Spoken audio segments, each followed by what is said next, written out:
अस्सलाम वालेकुम। आज हमारे साथ अल्ताफ़ हुसैन खोसू साहब मौजूद हैं, जो फाउंडर हैं पाकिस्तान लीगल यूनाइटेड सोसाइटी के। अल्ताफ़ हुसैन साहब 18 साल से कानून के शोबे से मुंसलिक हैं। इनकी सबसे अहम चीज़ जो मैं बताना ज़रूरी समझती हूँ वो इनका इंसानियत के लिए दर्द है। ये बिला इम्तियाज़ मज़हब, रंग, नस्ल, जेंस यानी ये ट्रांसजेंडर्स के लिए भी उतनी ही दिल लगी और इंसानियत के जज्बे से काम करते हैं जितना वो एक आम क्लाइंट के लिए करते हैं। इनकी एक और ख़ासियत है कि इन्होंने कैपेसिटी बिल्डिंग पर बहुत काम किया है, जिसकी हमारी जुडिशरी को, लॉ इन्फोर्समेंट एजेंसीज़ को और अनएजुकेटेड कम्युनिटी को बहुत ज़्यादा ज़रूरत है। प्लस के बारे में ये हमें ख़ुद बताना चाहें तो ज़्यादा अच्छा होगा कि इसका क़याम किस सोच के साथ शुरू किया और क्या मक़ासद इसके पीछे थे। Thank you so much doctor Salma साहिबा, आपने मुझे इनवाइट किया, टाइम निकाला आपने और इस प्रोग्राम के लिए आपने मदद किया मुझे। So thank you so much आपका और आपके एसडी वेलफेयर ट्रस्ट का, जिन्होंने मुझे आज टाइम दिया।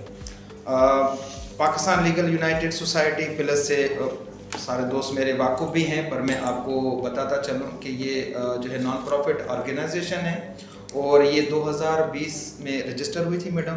और साथ साथ में हमने free legal aid, vocational training and rehabilitations पे हम काम करते हैं और पर्सन विद डिसेबिलिटीज़ एक हमारा थीमेटिक एरिया है।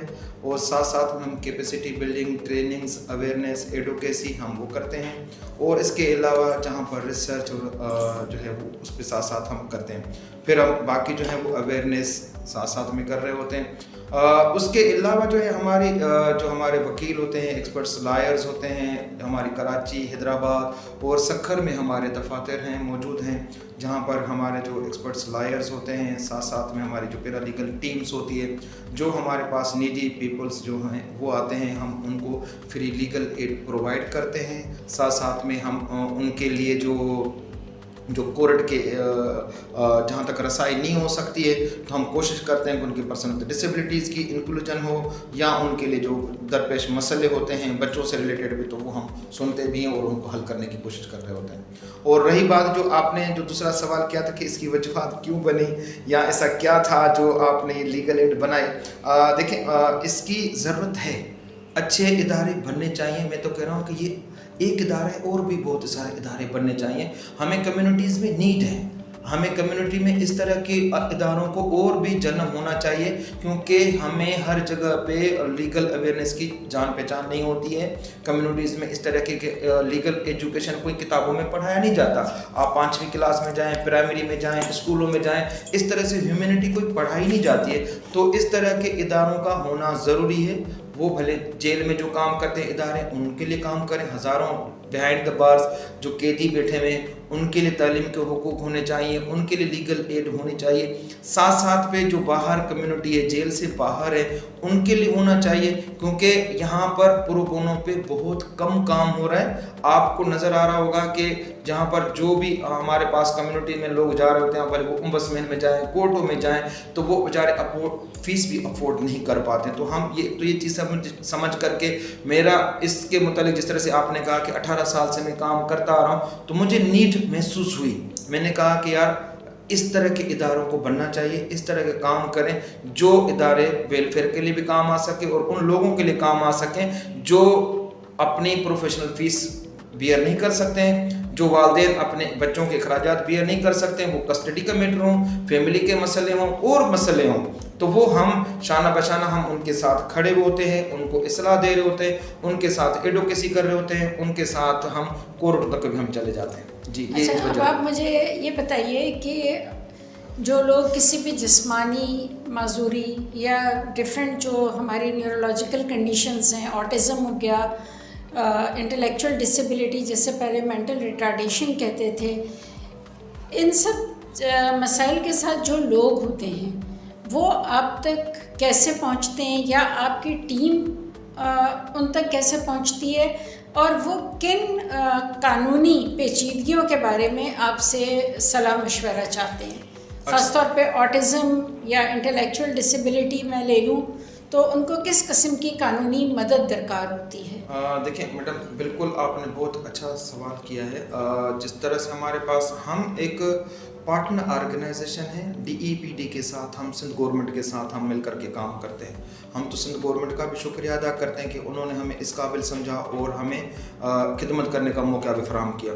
और हम जो हमारे पास लोग आते हैं मैडम, दो तरह से लोग आते हैं। एक तो हमारे पास वो होते हैं जो वाकई हमारे पास आते हैं, चल कर के आते हैं। दूसरे हमारे पास हमने गवर्नमेंट के तहत जो रेफरल होते हैं वो कनेक्टेड होते हैं, हमारी उनके साथ नंबर दिए होते हैं। फिर हमारा एक नंबर है जो DEPD के साथ 1053 के तहत उन पे जिन लोगों की कंप्लेंट्स आती हैं वो वहाँ पर डेटा में सेग्रीगेट होता है, वहाँ पर रजिस्टर्स होते हैं, लोग वहाँ पर अपनी कंप्लेन करते हैं। यानी 1 मिनट में आपकी बात काटूंगी, इस नंबर को आप ज़रा दोबारा बता दें। 1053 ये SPDPA सिंध गवर्नमेंट की अथॉरिटी है। वहाँ पर एक डेडिकेटेड टीम बैठी होती है। वहाँ पर ये पर्टिकुलरली उन लोगों के मैटर सुनते हैं जो डिसेबल होते हैं, माजूर अफराद की कंप्लेन को रजिस्टर किया जाता है। वो वहाँ पर क्या होता है, हमारी टीम भी वहाँ पर मौजूद होती है, लीगल एडवोकेट भी हमारे वहाँ पर मौजूद होते हैं। हम क्या करते हैं, उसी टाइम हमारे पास देखते हैं कि ये कंप्लेन यहाँ से पर्टेन कर रही है, या हैदराबाद से है, या सक्कर से। फिर हम क्या करते हैं कि अपनी कंप्लेन को उधर ही रेफर कर देते हैं। साथ साथ में क्या होता है कि हम उसको लीगल एड भी प्रोवाइड कर रहे होते हैं, और साथ में हमारे पास उनकी जो रिप्रेजेंटेशन कोर्ट में होता है तो हम उसको गाइड। यहाँ पे DEPD का जिक्र किया तो मैं सिंध का जो एक्ट है 2018 का फॉर पर्सन विद डिसेबिलिटी, उसमें मैं आपको बताऊं कि ASD वेलफेयर ट्रस्ट का भी कंट्रीब्यूशन है। जी बिल्कुल है। उसका स्केड्यूल 2 जिसमें पहली दफ़ा न्यूरो डेवलपमेंटल डिसऑर्डर्स को एक अलग कैटेगरी में डाला गया था, वो हमने बनाकर सिंध गवर्नमेंट को दिया था और उन्होंने उसको एज इट इज़ इनकॉर्पोरेट किया।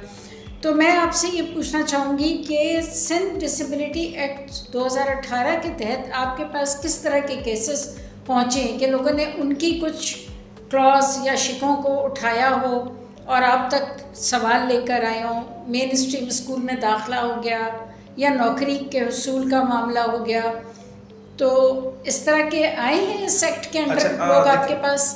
मैडम मैं आपको अभी बताता चलूँ कि हमारी जो प्लस ऑर्गेनाइजेशन है, हम उसमें DPD के साथ मिलकर के जो हम लीगल एड प्रोवाइड करते हैं, कि वो नहीं सिर्फ हम legal aid person with disabilities के लिए, पर हम 5% जॉब कोटा के ऊपर भी काम करते हैं।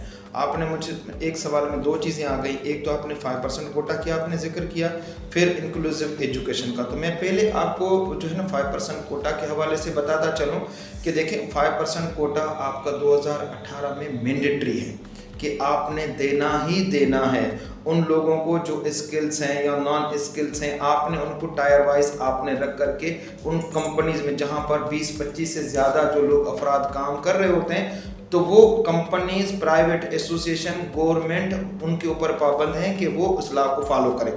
न करने की सूरत में क्या होता है, लेवी फंड भी होते हैं। वर्क फोर्स के तहत आपको मिनिमम वेजेस, आपको कोर्ट का जो वेलफेयर, इसका जो person with disability welfare account बना हुआ है, आपने उसके अंदर फंड जमा कराए। न जमा कराने की सूरत में आपके खिलाफ कंप्लेंट मैडम रजिस्टर भी होती है, साथ साथ में उसके ऊपर पेनल्टीज भी लगेगी। अच्छा, उसमें ये भी इख्तियारात हैं कि आपकी वो कंपनी प्राइवेट बंद भी हो सकती है, क्योंकि ये गवर्नमेंट के पावर हैं। इसी तरह से डिसेबिलिटी कोर्टें अभी बन भी चुकी हैं, ये तो 2019 से हैं, ये एक्टिवली काम कर भी रहे हैं। अच्छा, इसको मद्देनज़र रखते हुए जो आपने कहा कि हमने तकरीबन काफ़ी सारों को, कुछ कंपनीज़ के हमने विजिट भी किए हैं, कुछ कंपनीज़ को हमने लेटर भी लिखे हैं। गवर्नमेंट ने कमेटी बनाई हुई है, उस कमेटी में पूरे जो रीजनल डायरेक्टर हैं, SPDPA का जो डायरेक्टर हैं, वो क्या करते हैं, उनकी मंथली मीटिंग्स होती हैं, साथ साथ में इस लॉ को कंप्लायंस करने के लिए पूरे एक्शंस ले रहे होते हैं। तो उस कमेटी का मैं भी मेंबर हूं। उसमें हम कोशिश ये कर रहे होते हैं कि जो कंपनीज जो लीगल उसकी फॉर्मेलिटीज़ पूरी नहीं करते हैं, किसी को कोटा पे नहीं दे रहे हैं, तो हम कोशिश करते हैं कि उनको कंप्लायंस कराएं। अच्छा, इसके लिए क्या होता है कि बहुत सारे लोग हमसे रीच आउट करते हैं, जिस तरह से मैंने पहले भी नंबर बताया 1053 के तहत आप हमारे रिटर्न भी कंप्लेन कर सकते हैं, मुझ तक भी आप पहुंच सकते हैं, मेरे इदारे तक भी पहुंच सकते हैं। तो हम उनकी एप्लीकेशन को एंटरटेन करते हैं, फिर आगे फॉरवर्ड भी करते हैं। हम उस कंपनीज को लिखते भी हैं, हम उनसे पूछते भी हैं, कंपनी से पूछते हैं कि भाई आपको किस तरह का स्टाफ चाहिए, कोई फोर्स चाहिए आपको, क्या कौन सी टाइप के लोग चाहिए जो आपकी कंपनी में हमारे पर्सन डिसेबिलिटीज हम आपको दें। क्योंकि हमारे डिसेबिलिटी डिपार्टमेंट में मैडम मुख्तलिफ जो ट्रेनिंग्स प्रोग्राम्स होते हैं वो भी चल रहे होते हैं। सिंध गवर्नमेंट के जो दूसरे इदारे हैं उनके साथ भी चल रहे होते हैं, उनको स्किल्स भी दे रहे होते हैं। उनको दूसरे जो हमारे जो पार्टनर ऑर्गेनाइजेशन DPD के हैं उन्होंने एक वोकेशनल ट्रेनिंग्स होते हैं, सिलाई कढ़ाई हो, सोलर हो, पैनल हो, मैनुअल हो, इलेक्ट्रिशियंस के हों, दूसरे स्किल्स होते हैं कि उनको होटल केटरिंग ये स्किल्स दिए जाते हैं। फिर हम क्या करते हैं, उनको भी उनके साथ कनेक्ट कराते हैं। हर बंदा अपनी तरफ से एफर्ट से ले रहा होता है, जहाँ से कंप्लेन आती है हम एक्शन ले रहे होते हैं। अच्छा, जो आपका जो रहा दूसरा सवाल, आपने कहा कि इंक्लूसिव एजुकेशन मैडम ये एक बड़ा, हम इसमें सिंध गवर्नमेंट को बड़ा एक मैं अप्रिशिएट करूंगा कि सिंध गवर्नमेंट ने पहला कदम उठाया जो इंक्लूसिव एजुकेशन, जिसमें दूसरे सूबों ने अभी तक इस पे इतना काम नहीं किया जितना सिंध गवर्नमेंट ने इसमें काम किया है। तो ये क्रेडिट भी सिंध गवर्नमेंट को जाता है। उसने पॉलिसी बनाई, डॉक्यूमेंटेशन बनाए, उन्होंने एक सेपरेट यूनिट बनाया। सेपरेट यूनिट में ये कि वो जो अपना इंक्लूसिव एजुकेशन के लिए उन ट्रेनिंग्स प्रोग्राम जो है वो लेकर आए, जो टीचर की ट्रेनिंग करनी हो कि डिसेबिलिटी को किस तरह से डील करना हो। फिर साथ साथ में उनकी policies, advocacy, safeguarding, harassment, इन चीज़ों पे सारी चीज़ों ने डिसेबिलिटीज डिपार्टमेंट ने बहुत सारा काम किया है, टीचरों को ट्रेनिंग्स प्रोवाइड किए। जो सबसे बड़ी बात आ रही है कि वो एक उन्होंने यूनिट के अंदर मैडम एक कमेटी बनी हुई है। उस कमेटी का मकसद क्या होता है कि आप बच्चे को कोई दाखिला नहीं दे रहा, आप बच्चे को निकाल दिया, दौरान क्लास में निकाल दिया। फिर साथ में क्या होता है कि भाई आपको कोई मारपीट किया गया, हमें इस तरह से कंप्लेन आती हैं, तो हाँ कोई इस तरह की कंप्लेन आ गई तो वो, या बॉडी शेम या इस तरह की चीज़ें जब हमारे पास आ रही होती हैं, तो वो क्या होता है कि एक यूनिट जो बना हुआ है उसमें SLD department, Sindh education department और इंक्लूसिव जो डायरेक्टरेट बनी हुई है वो, और हम सब बैठ करके इस कंप्लेन को एंटरटेन करते हैं। पहले देखते हैं कि वाकई ये कंप्लेन को आगे जाना चाहिए या नहीं चाहिए। फर्स्ट फेज में उस यूनिट के पास कंप्लेन आती है, कंप्लेन उसको एंटरटेन करते हैं, फिर उसमें जो भी डॉक्यूमेंटेशन होते हैं या कोई इस तरह एक्शन लिया जाता है तो ठीक है, नहीं तो वरना फिर उसको ओम्बड्समैन में बाद में भेजा जा सकता है। पहले एप्लीकेशन को वहीं with in the department decide किया जाता है, फिर सेकंड फेज में लगा जाता है। इस तरह की कंप्लेनें आती हैं, आ रही हैं आजकल लोगों में अवेयरनेस। जैसे आपके इदारे ने, SW वेलफेयर ट्रस्ट ने इनिशिएटिव लिए हैं, दूसरों के इदारों ने इनिशिएटिव लिए हैं। तो आप तो मैडम माशाल्लाह से आप कम्युनिटी लेवल पे काम कर रहे हैं, कम्युनिटीज़ में जा कर के सारी अवेयरनेस दे रहे हैं। मुझे तो लग ये रहा है कि जितनी कंप्लेनें आ रही है ना, ये आपके इदारे की वजह से आ रही है। अच्छा नहीं खैर, मैं सवाल के पहले हिस्से पे जाऊंगी कि आपने कंपनीज की जिम्मेदारी तो वाज़ेह की, एक पर्सन विद डिसेबिलिटी को कौन से डॉक्यूमेंट रिक्वायर्ड होते हैं अप्लाई करने के लिए, जॉब के लिए या यूनिवर्सिटी में दाखिले के लिए? मिसाल के तौर पे डिसेबल्ड कार्ड, सर्टिफिकेट या खुसूसी शनाख्ती कार्ड, तो उस सिलसिले में प्लस क्या रोल अदा करती है? देखिए हम देखिए इसमें हम डायरेक्टली, पहले तो मुझे बताएं कि कौन से डॉक्यूमेंट चाहिए होंगे डिसेबिलिटी सर्टिफिकेट लेने के लिए, कि डिसेबिलिटी सर्टिफिकेट लेने के लिए, और फिर किसी इदारे में जॉब के लिए अप्लाई करने के लिए। जॉब तो एक टोटल एक अलग चीज़ है। देखिए आप जॉब जब लेने के लिए जाते हैं तो आपके पास तो हमें प्रूफ ये तो चले ना कि भाई मैं डिसेबल हूँ या नहीं हूँ। तो पहले तो डिसेबिलिटी सर्टिफिकेट होना ज़रूरी है, कितनी परसेंटेज डिसेबिलिटी और कहाँ पर अप्लाई कर रहा है तो ये देखना पड़ेगा, जहाँ पर वैकेंसी है तो इसके लिए डिसेबिलिटी सर्टिफिकेट का होना जरूरी। डिसेबिलिटी सर्टिफिकेट SPDP की अथॉरिटी रजिस्टर कर रही होती है, वहाँ पर आपको डॉक्यूमेंटेशन, मेडिकल सर्टिफिकेट और जो शनाख्ती कार्ड है, यहाँ पर आपको चीज़ें लेकर के आप चले जाएं। मेरे ख्याल में विद इन 24 आवर्स के अंदर अंदर आपको डिसेबिलिटी सर्टिफिकेट बन के मिल जाएगा। ये एक प्रोसीजर होता है, पर यह है कि आपने डॉक्यूमेंटेशन जमा कराएं। कभी कभी आप समझते हैं कि आप वहाँ पर नहीं जा सकते हैं तो उनकी वन विंडो कैंप्स लगती हैं, उन एरियाज में गवर्नमेंट ये ऑर्गेनाइज करती है। कभी डिस्ट्रिक्ट ईस्ट में, सेंट्रल में, वेस्ट में, नवाबशाह में, शिकारपुर में या घोटकी में, इस तरह से कैंप्स लग रही होती हैं। तो आप उन कैंप के अंदर भी फ़ायदा उठा सकते हैं। जितने रीजनल डायरेक्टरेट हैं आप समझते हैं कि हमें वहाँ पर नहीं जाना है क्योंकि गांव देहात है, तो आप अपनी एप्लीकेशन भी बना करके आप रीजनल डायरेक्टर के नाम पर भी आप भेज दें और आपके जो डॉक्यूमेंटेशन उसके साथ मुंसलिक हों, तो मेरे ख्याल में आपका सर्टिफिकेट फिर भी बन जाएगा। तो जो एक्टिवली टीम काम कर रही होती है सर्टिफिकेट देने के लिए, तो वो तो माशाल्लाह से आपसे रब्ता भी कर लेगी और बता भी देगी, आपका सर्टिफिकेट पहुँच भी जाएगा। चलिए, अच्छा, मेरा अगला सवाल आपसे ये है, क्या पाकिस्तान का आइन और कवानीन जो बने हुए हैं अब तक और बनाए जा रहे हैं, वो माजूरों के लिए, चाहे वो जिस्मानी हों या किसी और कंडीशन के साथ हों, उनके लिए काफ़ी हैं, उनके सही मानों में मददगार हैं, या इनमें मज़ीद काम करने की ज़रूरत है? देखिए मैडम, कानून जो वक्त की ज़रूरत होती है ना, अभी तक तो कानून तो हमारे पास मौजूद हैं। जब हम काम करते हैं, चैलेंजेस आते हैं, तो हमें पता चलता है कि यहाँ पर भी कानून बनना चाहिए, इधर ये होना चाहिए, उधर ये होना चाहिए। अब देखिए, फेडरल की बात करें तो 1981-82 का पूरा एक्ट बना हुआ है। सिंध की बात करें तो 2018 का भी, और 21-22 में उनके रूल भी बने हुए। जब हम ग्रास रूट पे जाते हैं ना, पता चलता है कि हमें कहाँ कहाँ पर दरपेश मसले आ रहे हैं। अब हमारे पास नेशनल हाईवे वालों से जब मैंने पूछा, मैंने कहा आप बताएं, मेरी उनके साथ मीटिंग हुई, तो मैंने कहा भाई बताएं, आप लोग जो है वो ट्रांसपोर्टेशन में फैसिलिटीज़ क्यों नहीं देते?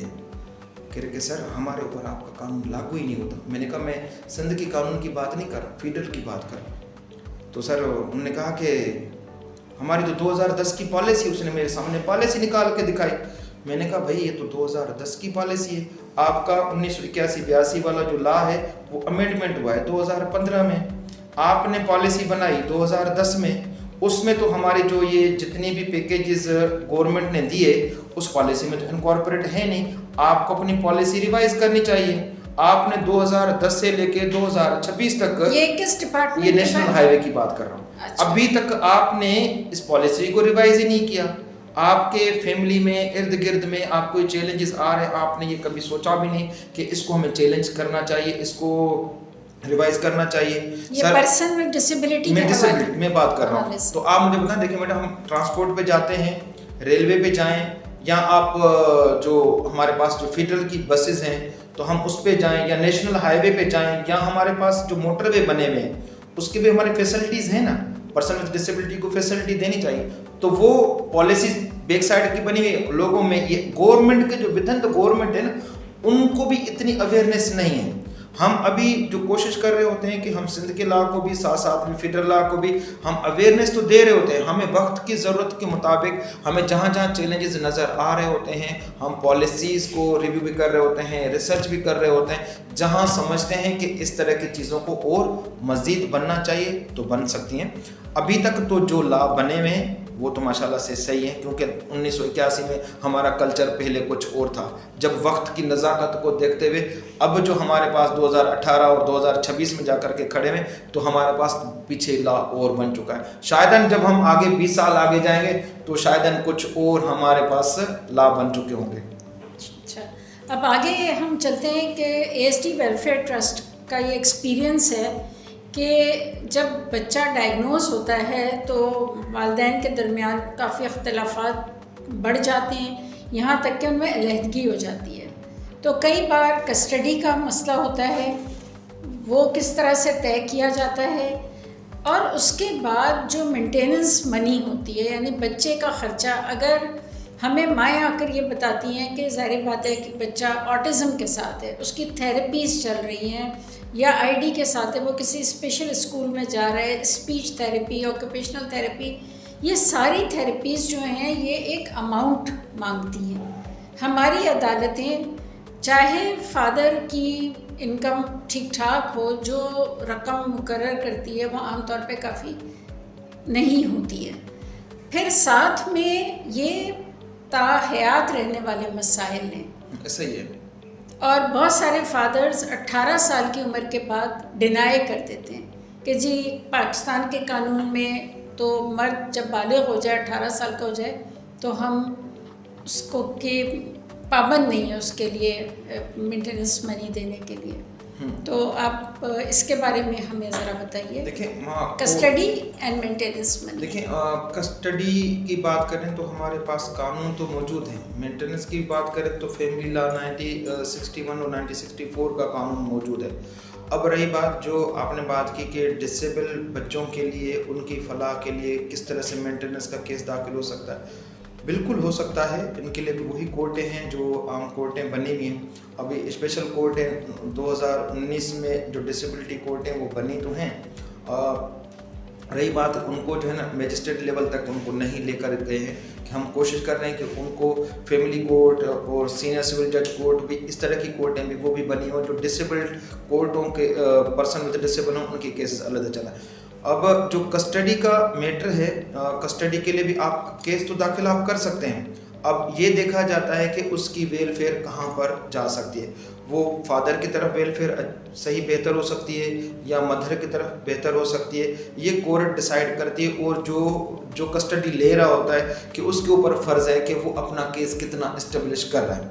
अच्छा, कुछ इस तरह के भी होते हैं क्योंकि माजूर अफराद ऐसे भी होते हैं जो उनके बच्चे हैं, अब वो खुद तो खुद डिसेबल हैं और सीनियर सिटीज़न भी है, 40 साल या 50 साल के करीब हैं। अब वो कहते हैं कि भाई हम अपने बच्चों की किफ़ालत प्रॉपर तरीके से नहीं कर पा रहे हैं तो हम अपना गार्डियन भी मुकर्रर करें। तो इस तरह की सिचुएशन में कि वो अपने या खुद जो फादर डिसेबल हो या मदर डिसेबल हो या कोई डिसेबल माजूर अफराद किसी और को भी अपॉइंट कर सकता है। पर इस सिचुएशन में क्या होता है कि आपके डॉक्यूमेंटेशन बनाए जाते हैं। सिंपल सी बात है कि आप उनको क्या पावर देना चाह रहे हैं स्टैम्प पेपर पे। अच्छा, यहाँ सॉरी मैं आपकी बात को काटूंगी। हम पहले इस बात को तय कर लें कि फादर कब तक पाबंद है एक ऑटिस्टिक बच्चे या बच्ची की मेंटेनेंस मनी देने का, क्योंकि लाहौर हाई कोर्ट में एक ऐसा केस आया था और जहाँ तक मेरे इल्म में है वो उनको पाबंद किया गया कि बच्चे को जब तक ज़रूरत है बच्ची को, वो लड़की थी तो देखिए उसमें सुप्रीम कोर्ट का जो है ना बच्ची के मुतालिक तो क्लियर लिखा हुआ है, जब तक शादी नहीं होती है तो आप उनकी मेंटेनेंस उनकी गार्डियन या पेरेंट्स के ऊपर फ़र्ज़ है कि वो उनको मेंटेनेंस प्रोवाइड करें। या दूसरा जो आपने बताया जिसने बच्चे की बात की, जो हमारे पास मेल बच्चा है तो वो 18 साल तक है और अपनी एजुकेशन या जो भी चीज़ें वो 18 साल तक उसकी कंप्लीट हो जाती हैं तो वो तक अपने पेरेंट्स उसके ऊपर फ़र्ज़ बनता है कि वो अपने बच्चे को 18 साल तक आपको मेंटेनेंस दे सकते हैं।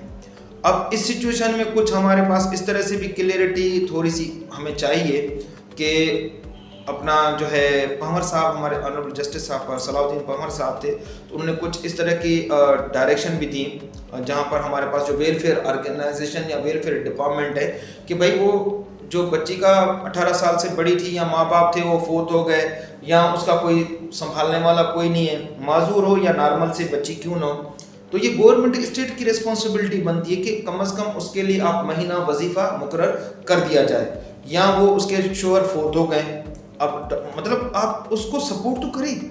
हमारा सिस्टम बना हुआ है, चीज़ें बनी हुई हैं, पर हमने उसको इतना उलझा करके रखा हुआ है कि वो जो बच्ची है तलाक याफ्ता है या उसका हस्बैंड फोत हो गया है या उसको अपना जो सेपरेट रह रही है, सेपरेशन है, पर अब उसके पास सोर्स ऑफ इनकम नहीं है, तो इस तरह के विंडो हमारे यहाँ गवर्नमेंट में मौजूद हैं। बेनज़ीर इनकम सपोर्ट है, बैतुल माल है, सोशल वेलफेयर डिपार्टमेंट है, इनके पास विंडो मौजूद हैं, आप उनके साथ रुजू कर सकते हैं। नंबर 1 ये गवर्नमेंट ने क्लियर बताया हुआ है, पर हमें इनकी चीज़ों की आगाही नहीं है। नंबर 1। नंबर 2 जो आपने बात की कि भाई 18 साल से तक बच्चे हैं, अब 18 साल से भी बड़े हो गए बच्चे, बच्चा है मर्द है और वो माँ बाप फोत हो गए, कोई नहीं उसका या उनका सोर्स ऑफ इनकम इतना नहीं है कि वो के बच्चों को भिखारी तो नहीं बनाना ना, उनके पास नहीं है, तो क्या ये स्टेट की रिस्पॉन्सिबिलिटी नहीं है? ये हमारा ह्यूमन राइट्स नहीं है? लॉ क्या कहता है? उसमें लॉ ये क्लियर कहता है कि भाई ये स्टेट की रिस्पॉन्सिबिलिटी है।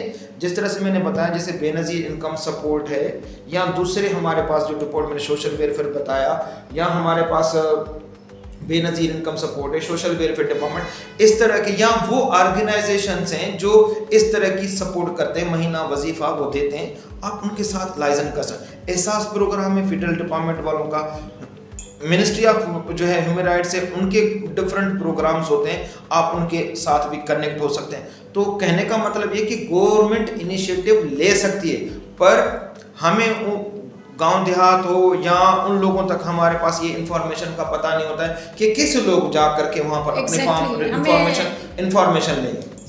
अच्छा देखें, इन बच्चों ने हमेशा बच्चा तो रहना नहीं है, जो ऑटिज़म के साथ हैं या इंटेलेक्चुअल डिसेबिलिटी या किसी जिस्मानी माजूरी के साथ हैं, और वालिदैन भी हमेशा ज़िंदा नहीं रहेंगे। तो क्या वालिदैन अपनी ज़िंदगी में बच्चे के लिए किसी को सरपरस्त मुकर्रर या जैसे गार्डियन कहते हैं मुकर्रर कर सकते हैं? जी, और इस मेरा दूसरा इसी का एक पार्ट है कि गार्डियन का ब्लड रिलेटिव यानी खूनी रिश्तेदार होना ज़रूरी है कि नहीं, और इसके लिए क्या कानूनी तरीका अख्तियार किया जाएगा और क्या डॉक्यूमेंट हमें रिक्वायर्ड होंगे?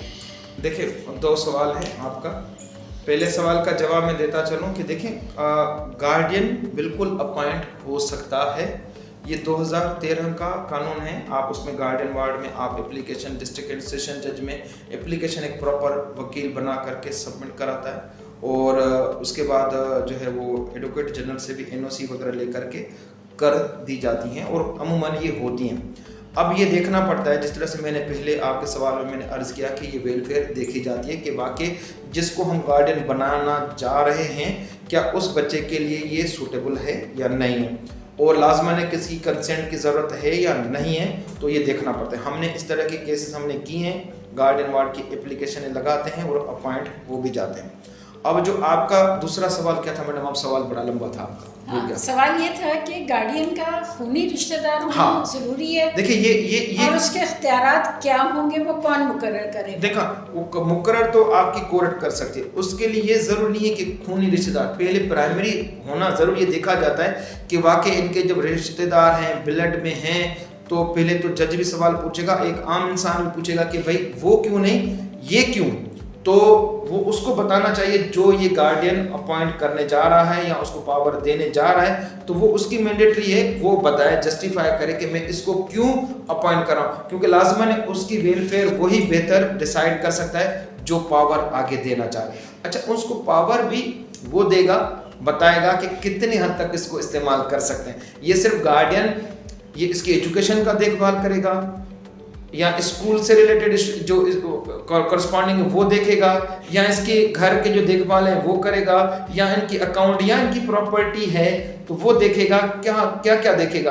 तो ये देखो ना, गार्डियन जो देने वाला होता है, पावर जिन्होंने एक्सरसाइज करने हैं, वो अपना लिमिट खुद डिसाइड करता है कि मुझे इस गार्डियन को मैं जो अपॉइंट कर रहा हूँ कि किस हद तक ये अपने पावर एक्सरसाइज कर सकता है। वो ये अपना किसी टाइम महदूद टाइम के लिए भी दे सकता है कि भाई मैं इधर हूँ 6 महीने के लिए, साल तक मैं जा रहा हूँ अमेरिका, साल के लिए मैंने आपको गार्डियन वार्ड में गार्डियन जो है वो बच्चे का मैंने मुकर्रर कर दिया, फिर अगले साल वापस आता है, कहते हैं भाई मैंने आपका टाइम पीरियड खत्म हो गया, मैं अब अपने बच्चों का मैं खुद ही परवरिश करूंगा या मैं किसी और को अपॉइंट कर रहा हूँ, खत्म बात। सिंपल से डॉक्यूमेंटेशन है, आप वो बना करके कोर्ट में भी करवा दें तो और ज़्यादा बेहतर हो जाएगी, क्योंकि अथेंसिटी होगी, क्योंकि बच्चों के मामला है सेंसिटिव होते हैं। जी, तो अगर हम गार्डियनशिप से एक कदम आगे जाते हैं, और बहुत सारे वालिदैन जो हमने 2015 से काम करना शुरू किया, अब हमसे पूछते हैं, उनके बच्चे बड़े हो गए, वो खुद लेट 60s में आ गए हैं, कि हम अपने बच्चों के माली तहफ़्फ़ुज़ के लिए या उनको एक तरह का सोशल प्रेशर से आज़ाद रखने के लिए उनके वास्ते एक ट्रस्ट बनाना चाहते हैं, जो बाद में उस बच्चे के लिए हेल्प का ज़रिया बने। तो इसका क्या तरीका है? देखिए, ट्रस्ट तो एक टोटल एक डिफरेंट है, पर आप एक पर्टिकुलरली किसी नाम के लिए जोड़ करके आप बनाना चाह रहे हैं और डेडिकेट करना चाह रहे हैं उस शख्स के लिए, तो वो एक अलग चीज़ है, और क्योंकि वो लाजमन पर्टिकुलरली उस फर्द के लिए चली जाएगी। अब एक सिंपल सा ये है कि भाई आप ऑर्गेनाइजेशन बनाना चाह रहे हैं, जिस लाइक आपने कहा ट्रस्ट बनाना चाह रहे हैं, तो ट्रस्ट का एक पूरा प्रोसीजर एक अलग है, जहां पर आप जो है वो सोशल वेलफेयर डिपार्टमेंट में जाएं या कंपनीज एक्ट में जा कर के आप उनके डॉक्यूमेंटेशन की पूरी एक चेक लिस्ट लंबी गवर्नमेंट ने एक बना करके रखी हुई है, क्योंकि लाजमन वो कहते हैं कि भाई ये भी चीज़ होनी चाहिए, ये भी चीज़ होनी चाहिए, तो वो पूरे डॉक्यूमेंटेशन की लिस्ट बना करके उनके ऑब्जेक्टिव MOUs या जो चीज़ें हैं तो वो आपको जमा करानी पड़ती हैं। जमा कराने के बाद कोई 2 से 3 महीने लगते हैं, उनकी वेरिफिकेशन डॉक्यूमेंटेशन होती है। डॉक्यूमेंटेशन जमा कराने के बाद फिर आपको एक सर्टिफिकेट दिया जाता है।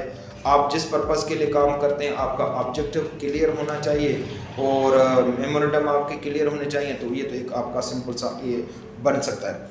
जो आपने किसी मखसूस किसी फ़र्द के लिए बनाना है उसका भी तरीक़ेकार मैंने आपको बताया, क्योंकि आपने वो डेडिकेटेड किसी एक शख्स के लिए कर रहे हैं, तो वो उसके लिए आपको तो या तो सोल प्रोप्राइटर एक अकाउंट बनाएं या सोल प्रोप्राइटर किसी के लिए डेडिकेटेड कर दें, तो उसके तरीक़ेकार डिफरेंट है एज कंपेरेटिवली उसके, क्योंकि एक ऑर्गेनाइजेशन जिस तरह से आपका एक ट्रस्ट बना हो, आपका एक ब्रॉड पर्सपेक्टिव एक मैंडेट है।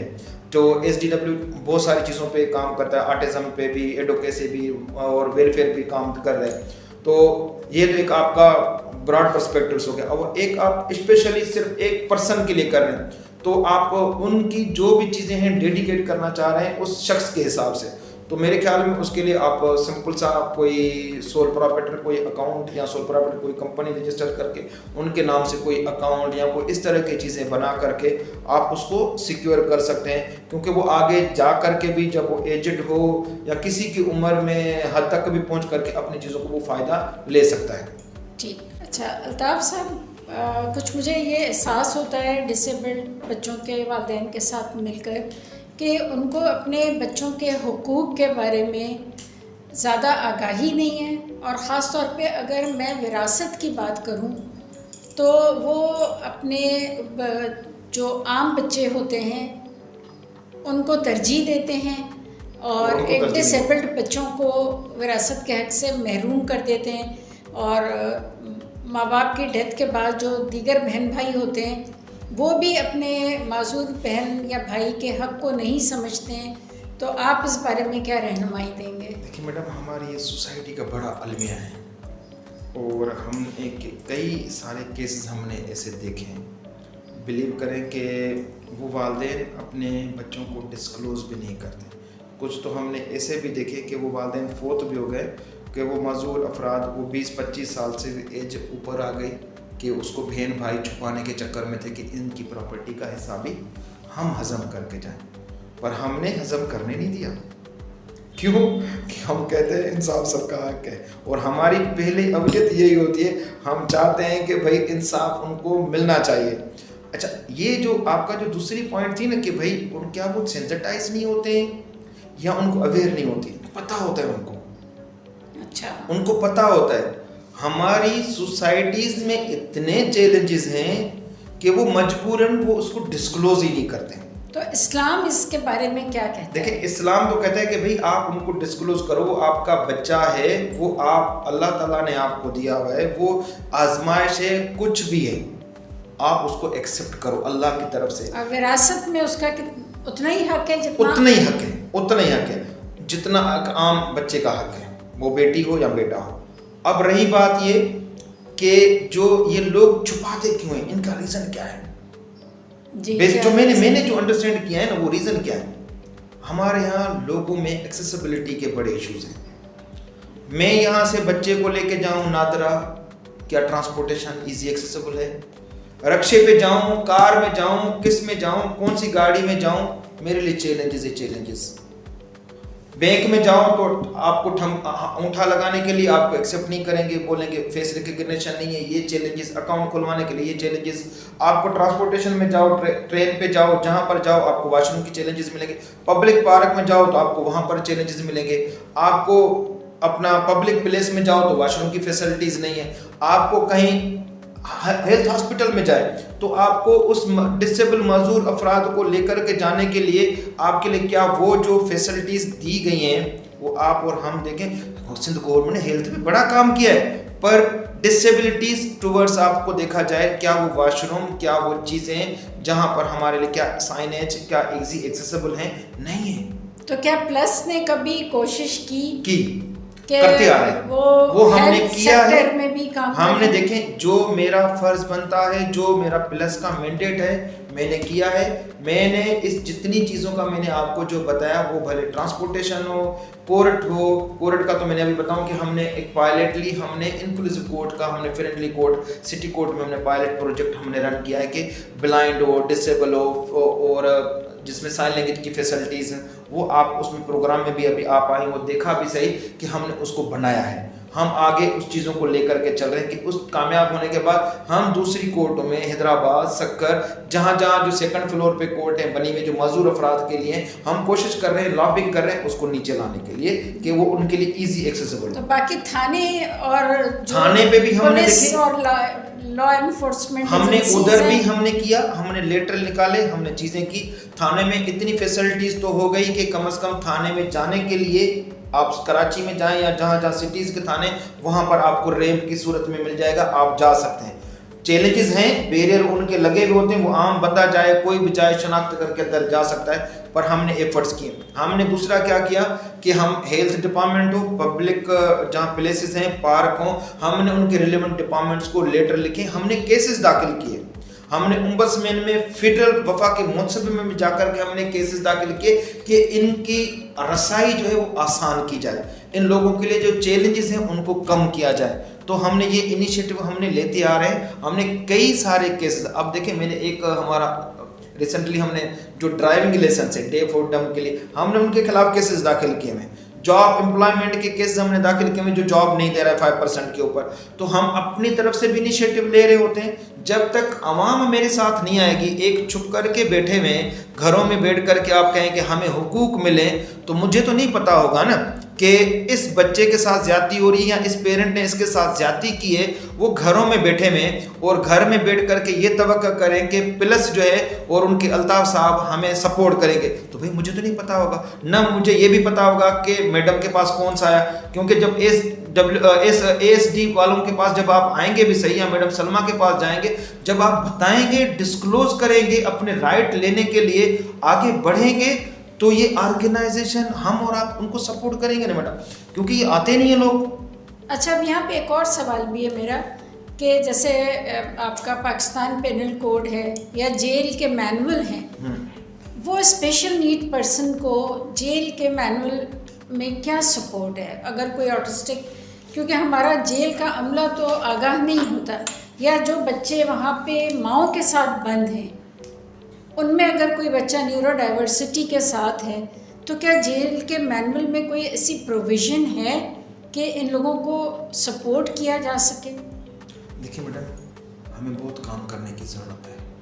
हमने जो प्लस ने हमने कुछ जजेस को हमने ट्रेनिंग कराई, पुलिस पे, सिंध पुलिस की बात करूँ, इन्वेस्टिगेशन लॉयर्स को, वकीलों को, सिविल सोसाइटीज़ को हमने डिसेबिलिटीज़ लॉज के, जेंडर बेस्ड वायलेंस के लॉज के तहत हमने उनको ट्रेनिंग तो कराई। पर मैं कहता हूँ कि जहाँ पर लाखों और हज़ारों पुलिस ऑफिशियल्स काम कर रही, वहाँ पर आपका 1000-2000 नंबर तो कोई कम, मतलब कोई नज़र ही नहीं आएगा, और स्पेशल डेजिग्नेट किया जाए उधर के लिए। और जो आपने बात की कि जेल में, अब देखो जेल में हम भी काम कर रहे हैं। मैंने तकरीबन जेल में कोई 15 साल से ऊपर हो गया मैं जेल के अंदर काम करता आ रहा हूँ, और हमने जेल के अंदर तकरीबन 5 वोकेशनल ट्रेनिंग एंड रिहेबिलिटेशन हमने सेंटर बनाए, जहाँ पर हम स्किल्स एजुकेशन से प्रोवाइड कर रहे होते हैं। ये जो आपने रीज़न उठाया है, हमने इस पे आपसे पहले भी हमने बात की थी कि यहाँ पर हमें मिल बैठ करके काम करने की ज़रूरत है, हमें आपकी सपोर्ट की ज़रूरत है। जब आप हमें सपोर्ट करेंगे, क्योंकि आपके अंदर इसमें एक्सपर्टीज़ है, हम इस जेल इंतज़ामिया को मिल करके हम ट्रेनिंग्स प्रोवाइड कर सकते हैं।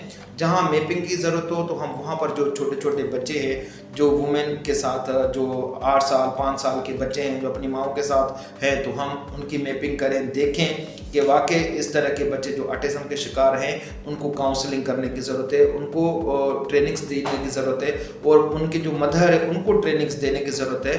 तो हमें मिलकर के काम करने की ज़रूरत है। अच्छा, साथ साथ में जो पुलिस है उसको भी जो लॉज है, उस लॉ तो लिखा हुआ है, पर हमें उस पर काम करने की ज़रूरत है, उसके मैनुअल बनाने चाहिए, चीज़ें बने जहाँ ये हम चीज़ें आगे लेकर के चलें। अब मेरा आपसे आखिरी सवाल ये है कि प्लस को कायम हुए 1 दहाई तो गुजर चुकी है, तो आपकी जो बेस्ट अचीवमेंट आप क्या समझते हैं कि क्या है?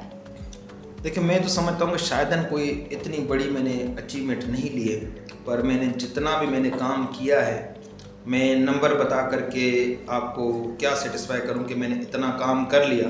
पर मैं जो देख रहा हूं कि हमारी कम्युनिटीज़ में ये कुछ भी नहीं है। मैंने समझ लें कि 4000 केसेस कर लिए, फिर लीगल एड पे तो मैंने बड़ा तीर मार लिया। मैंने कोई तीर नहीं मारा, मैंने शायद कोई 2000 लोगों को ट्रेनिंग प्रोवाइड कर ली स्किल डेवलपमेंट के, तो मैंने शायद किसी का एम्प्लॉयमेंट पे और इस तरह की सपोर्ट की, तो कुछ भी नहीं। जहां हजारों लाखों लोग काम कर रहे हो, 20,000 से ज़्यादा जेल में बंद हैं और मैंने 2000 काम किया, तो ये क्या मैंने बड़ा कामयाबी कर ली? मेरी कोई कामयाबी नहीं मेरा है। ख्याल है आप कसर नफसी से काम ले रहे हैं।